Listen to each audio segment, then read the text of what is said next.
Wow, Michael Ugo Stevens, popularly known as Rugged Man, is a multiple award-winning Nigerian rapper, music producer, and he's worked with, in fact, featured so many Nigerian and international artists on his albums. Rugged Ibaba, also known as Mr. Controversial, is at it again. He drops a new song titled Is Police Your Friend? It's just Welcome, sir. Welcome, sir. I'm humble. Welcome to the studio. Thank you very much, Titi. Good morning. Nice to see you. Same here. Always looking good. And thank you for not saying vampire. You are actually very, very young looking. How do you do that? How do you maintain this youthful outlook? I stay out of trouble. What's that supposed to be? With all these tweets and posts we see online, you're always tackling one person or the other. But at least it's not. It's nothing negative. It's always for a positive reason. I know whatnot. And then maybe it's because I don't eat a lot. I think that's not very healthy, though. I eat, but I don't eat a lot of things. Okay. Like if you say for protein, I can only eat. It's easier for me to mention what I eat than what I don't eat. For protein, I only take fish, chicken, and cow beef. That's all I eat. Okay. I don't eat turkey, goat, ram. That's why salad is never a gang thing for me, because I just watch everybody else. You went there, didn't you? Well. Today's a holiday and everybody's eating ram, and then you now say you're I eat chicken. I'm not going to chicken. But the one they send to you, just send it over.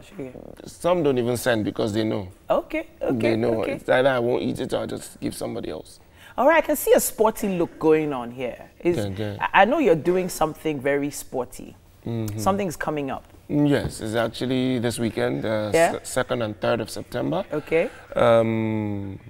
Okay, I'll say I'm a big baby, just like a lot of us are big babies at heart, really. Okay. So I love FIFA on PlayStation, so I decided to turn it into a competition, into a game. Okay.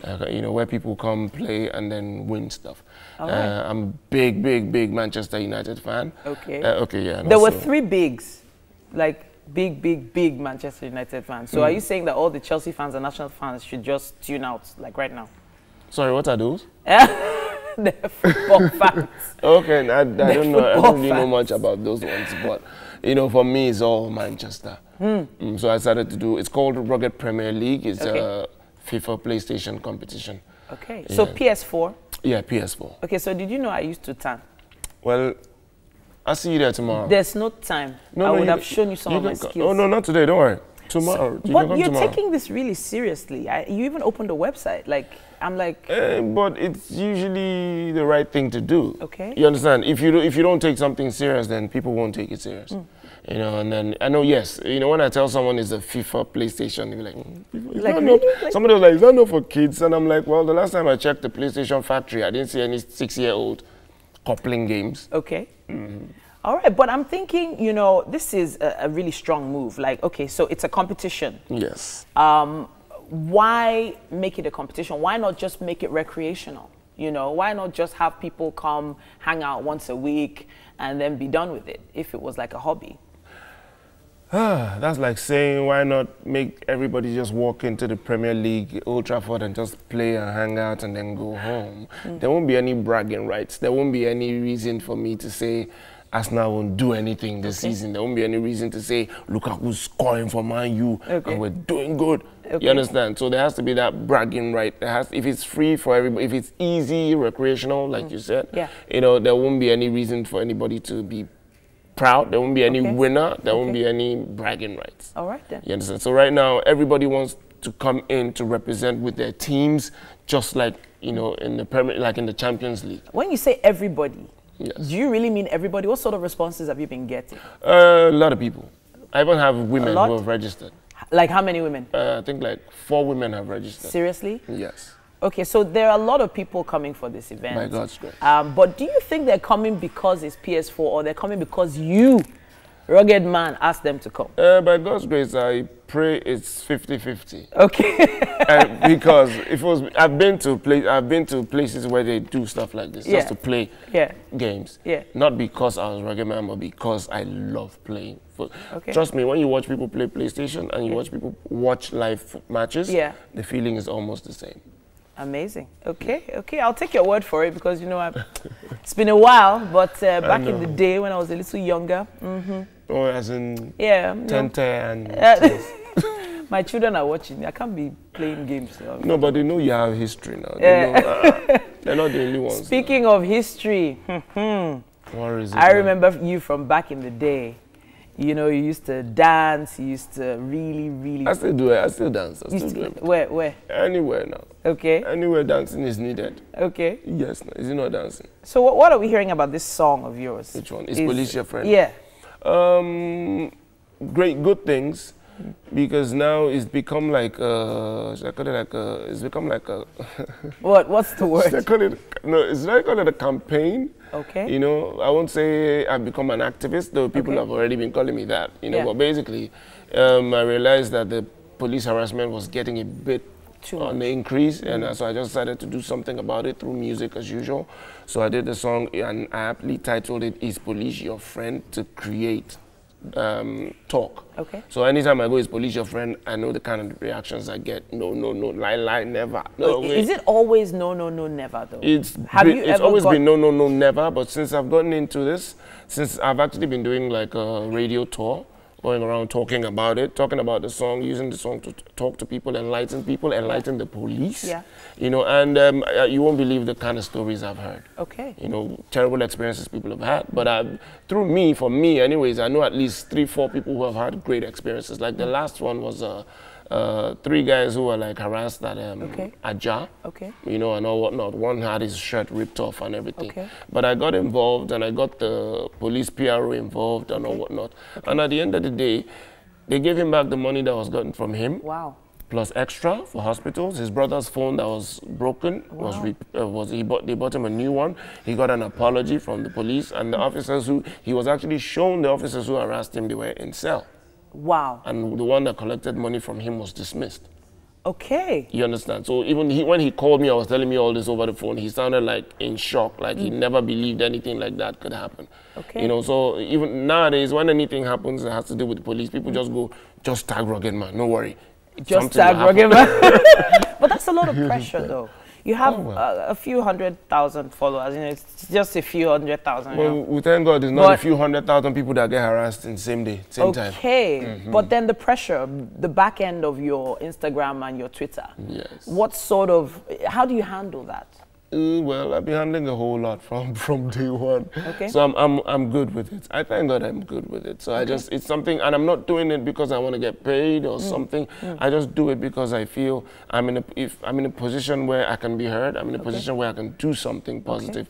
So I just do it. All right then. Yeah. I hope a lot of other artists, influential individuals take a cue from what you're doing. I hope so too. I feel like, you know, I'm like a proud sister because we've known each other for quite a while. Yeah. But dare I go into the whole family front? How far is that? I have to. Don't dare. I have to. Instead, you know what we should do? What should we do? Tell them where they can go and register for my competition. I'm not sure if I'm allowed to do that. Oh, you're allowed because TVC is supporting us. Oh, really? TVC is sponsoring, yeah. Okay, so it's ruggedibaba.com, right? No. Okay, what is it? It's Rugged Premier League. Oh, yes. Okay, I thought it was your personal website you were using. No. Okay, so it is Rugged Premier League. It's ruggedpremierleague.com. That's where people go to register. Fantastic. Yeah, and it's happening tomorrow. Okay. So that's why I said TVC is for supporting Radio Continental. Is supporting. So there's a fee though, right? So there has to be a fee. I can be here and be shouting it every 2 seconds. Is it free? To do what? To come watch is free. To come watch people play is free. Okay, but to register, some people even get drinks when they come in. To register, but to register is just 3,000 naira. Oh, that's great. Okay, and the prize money? First prize, you get a PlayStation 4. You get 100,000 naira. Okay. You get shirts from TSW. Okay. And then, of course, you get to get the Rugged Premier League trophy and keep it somewhere. It's just like. So I have a feeling this is going to be happening every year. Yes. But we have to move along now. I know. Rugged Man have a lot of gist to continue with when you guys are going to Mike, who's standing by with David to teach us a thing or two about the digital space and things we can achieve with it. Stay close. All right, thank you, Titi and Rugged Man. I'll be looking forward to that competition. I think I could win. All right, I've got David in the house today, and we're talking digital space. All right, it's great to have you on the show, David. Nice you are well Come. Thank you, man. All right. He's the big bearded nerd, right? Is that it? Did I get it right? Well, sort of. Big bearded nerd. Kind of. You know, it's quite rare to see a nerd who's big Beard and bearded. and bearded. So I think Some of us that's do exist. that's a USP. All right, great to have you. Nice All right, to so be we're here. talking digital space today. Absolutely. First of all, let's go to the basics. What exactly is digital space?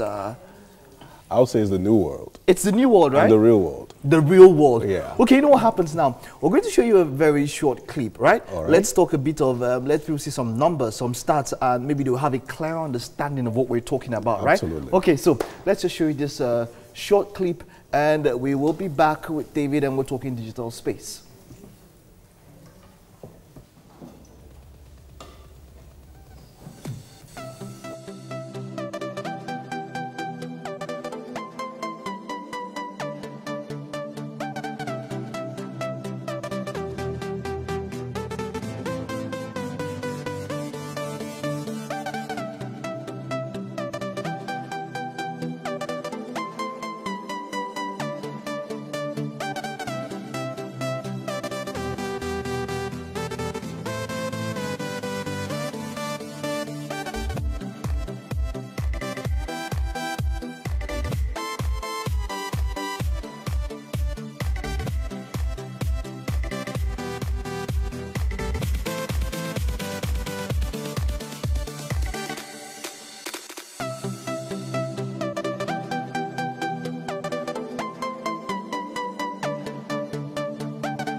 Okay, and now there was one that really got me there. 1 of 5 divorces is blamed on Facebook. Really?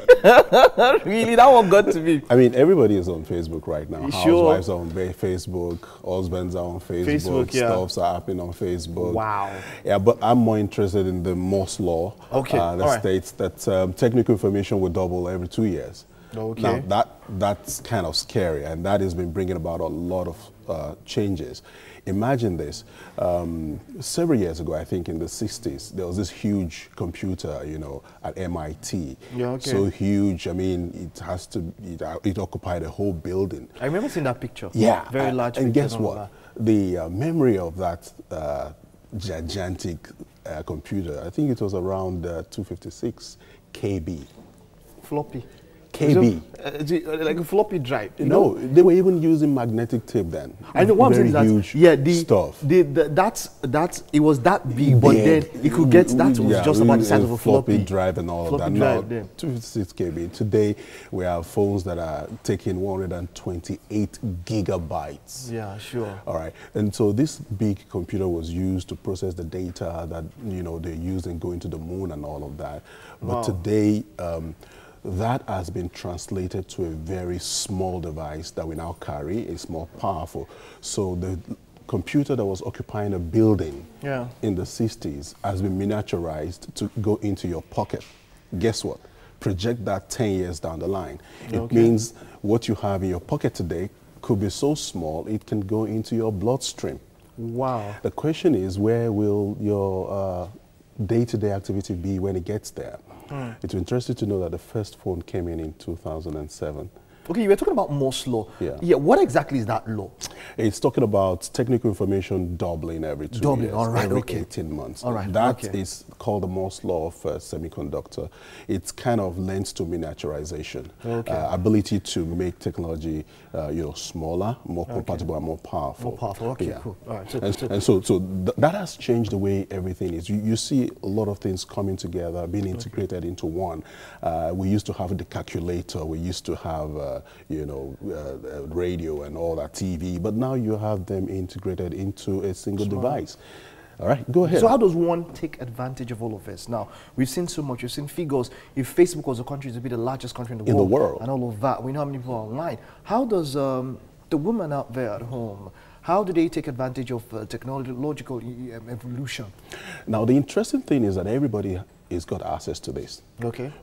Before now, it used to be that in the 80s, if you need information, you go to a library, you search through the rack of books and all that. But now, information is going with you everywhere you go. All you need to do is, you know, just get on your phone and type whatever you want, you get it. That has broken down a lot of barriers.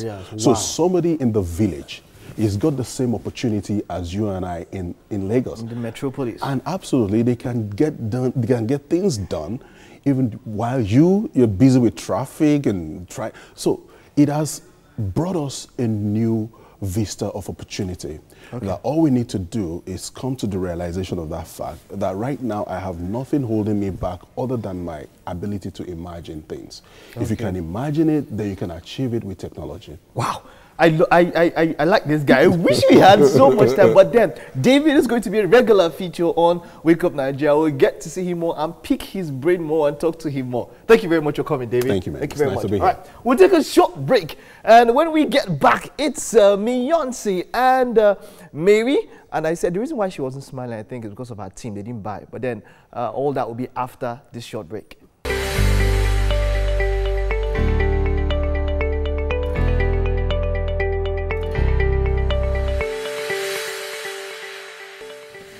You know, food unites many people, such as today, Salad Day. And I still have the chef here, very busy with the meatballs. Well, let's see the way you're rolling it. Well, it's just trying to roll it. Nothing really difficult. What has gone into it is the eggs, the breadcrumbs, the parsley. Raw eggs, two raw eggs. Yes, 2 raw eggs. The breadcrumbs, the parsley, the minced meat? The minced, obviously, the minced meat, the black pepper, and the salt. Okay. You know. So, and you can see they have similar sizes. I was about to say that. Must they be of similar size? Yes, because you're trying to cook them at the same time. Oh. So, if you don't have them of similar sizes, one is going to cook longer than the other. So, you don't want that situation whereby you're bringing out the meatball and some is done and some is undone. So, you have to make them of similar size. Okay. So I see there isn't so much oil in the pan. You do not need to put too much oil in it. Yeah. Oh, you're done with this? Yes, I'm done with it. Yes. Okay. So, you know, we're frying the meatballs. Well, this is like an exciting part. Yeah. And they're really. I would have let you touch them, but no, I don't want you to touch them. They're really, really soft. Really, really soft. You can tell from. See how they are. You could tell. Yeah. So when you cut through it, trust me, it's going to be really, really easy to cut through. You know, that's one of the characteristics of a good meatball, is when you're able to cut through it and it is soft to cut through it. Are you telling me that any meatball I've eaten that I cannot cut through is fake? Yes, it is. It's literally. Yes. Oh. It's they made it the wrong way. Oh. So meatball is just like you saying if jollof rice is not red, you know, it's obviously you know it's not jollof rice. So if you can't cut through it with your fork, like your cutlery, easily, not causing it like this, just let it slide through it, then it's if you really take a look at your screen right now, you'd see the menu: spaghetti, mincemeat, eggs, breadcrumbs, tomatoes, garlic, onions. Those are all we're going to be using today. Yeah. Now that we have this, what next? Well, you need to keep an eye on your meatballs so you don't rush everything and make a mess of it. Okay. But when we are done cooking the meatballs, yes, we begin to make the sauce. The sauce. Meanwhile, we are cooking the pasta by the side. Oh. We're making the sauce, the tomato sauce. How will you go about that? Yes, onions, garlic, blended tomatoes, and a bit of black pepper, Italian seasoning, and salt. Okay. So when that is done, we let it cook for like about 5 minutes. Then we put the meatballs in it. Why we're putting the meatballs in it is so that the flavors can. There's a marriage of flavors together into it. So, you know, the meatball has a peculiar taste. Even without salt in it, there's a particular taste meatball has. Can you liken it to something? You're talking about the particular taste. Yeah, it has a particular taste, actually. So, I'm coming. Let me get a spatula. Okay, so we still have our spaghetti here, our blended tomatoes, onions, garlic. You don't end up overcooking your meatballs, yeah? You just try and make sure they are cooked evenly. So as once you're turning one, you have to turn everything. See, they're already browning. You don't want them burnt. That's why you have to keep a close eye on your meatballs. Yeah. Temperature. Yeah. It must be. You know, medium high. Medium high is Medium good. high. Yes. Okay. Medium high is good. Okay. So once you're done with this, once you're done with your meatballs, you begin to make our tomato sauce. Okay. Then once we're done with our tomato, Smells heavenly. yes. Can And you do the parsley? what is it? No. This is, see, when we cook, you have you're trying to. It's just like painting, just like music. Food is like music. You know, every single detail counts. You know, if you don't get it, if you don't add something, you probably might just make a mess of the whole thing. Wow. You know, so every little thing that we add to it counts. So once we are done, we pop the cooked meatballs into the tomato sauce. Okay. Then the flavor, it has this mincy meat taste, you know. And then it's better. It amplifies your everything you're cooking together. I so need we to gradually ask you this. Yes. You said you're going to pop it into this. Is it before or after No. cooking it? While you're cooking it. While you're cooking it. Okay. Yeah. So you can see the brown sear outside. There's a brown sear outside it. See, on almost everything. So it doesn't take long to cook. About 10 minutes. You make sure it's cooked, you know. As long as you're not seeing the red. You know, I was asking you about what next we're doing. Yes. That's regarding the tomato sauce. Yes. Yes. So how do we cook that? Yeah, like I said earlier, yeah, we're mincing a bit of onions, garlic. We put it, then we're adding the tomato sauce in it. Once we cook it for about 5 minutes, then we add our cooked meatballs. So we have to actually take our time to cook the meatballs before we move to the next stage. Okay. Yes. Then the spaghetti. Then the spaghetti. Make sure when you're cooking your spaghetti, add a bit of salt into your water and olive oil. So you loosen it up and make sure you reserve a little bit of pasta water because it comes in handy. Just in case your sauce is too thick, you know, you end up loosening up your sauce with pasta water. When I started cooking, I can remember I used to work in an Italian restaurant and I did not know the essence. I really did not know the essence of pasta water. And I was like, pour the whole thing in. And really, I now realized, okay, you know what? You actually need pasta water because you need to loosen up or you need to make sure it's when you're serving pasta, it must have a glossy look. Okay. Because it attracts people to it. Because you feed with your eyes more than you feed with first before you feed with your mouth. So if it doesn't have that glossy look, people are not attracted to the food and, you know, it's a turn off for them. So yes, the pasta water helps to make it look so glossy. Wow. So all that throwing away the pasta water has always been so people bad at home, idea. If you're cooking pasta, do not throw out all the pasta water because you might need it. If you're just joining us, the menu is on screen again. Yes, So spaghetti you might want and to check it out. meatballs. Yes, that's spaghetti and meatballs. Yes, meanwhile, I need to add that spaghetti is my favorite food, you know. You said it already. Yes. You don't have to keep it. Yes, I know. I need to say it again. Let people know. If you want to cook for me, make spaghetti for me. That is it. No matter how bad you make spaghetti for me, I'm going to eat it. For each side, how many minutes? That's the thing, it's round. So you're not looking at sides. You're making sure everywhere is cooked. So it doesn't matter how long it takes? Yes, you have to make sure everywhere. But you can't overcook it, you know. Okay. I'm looking at it right now, and I know this is ready. Like, this side is cooked, you know. That is how it is. So you can begin to roll it around just to be sure, yes. You know, when you hear meatballs, you think they'll be really bully. This looks good. Yeah, and some people actually deep fry their meatballs. But the effect is you probably have a very crunchy coat. Yes, and you cannot cut through it easily. You know, so it's better you just cook it with a little bit of oil. I noticed you also use minimal breadcrumbs. Is that the reason? No. Of the crunchy? The breadcrumbs is there to give your mince structure because you have added eggs to it, and if you just mix it with eggs and you put it, it's just going to fall apart. But the breadcrumbs is there to bring everything together. It's like a foundation. Okay, guys, we are staying together. Fantastic. So from start to finish, how many minutes altogether? The entire meal. Let's say about this cooks in. You know, it depends on. Like now we have to cook another batch of meatballs. Yeah. So let's say 30 to 45 minutes. 30 to 45 minutes. Yes. And this serves how many people? I'm serving 3. 3 people. Yes. Fantastic. Okay, so right now we'll go on a commercial break. We will be back for more on Wake Up Nigeria. Stay with us.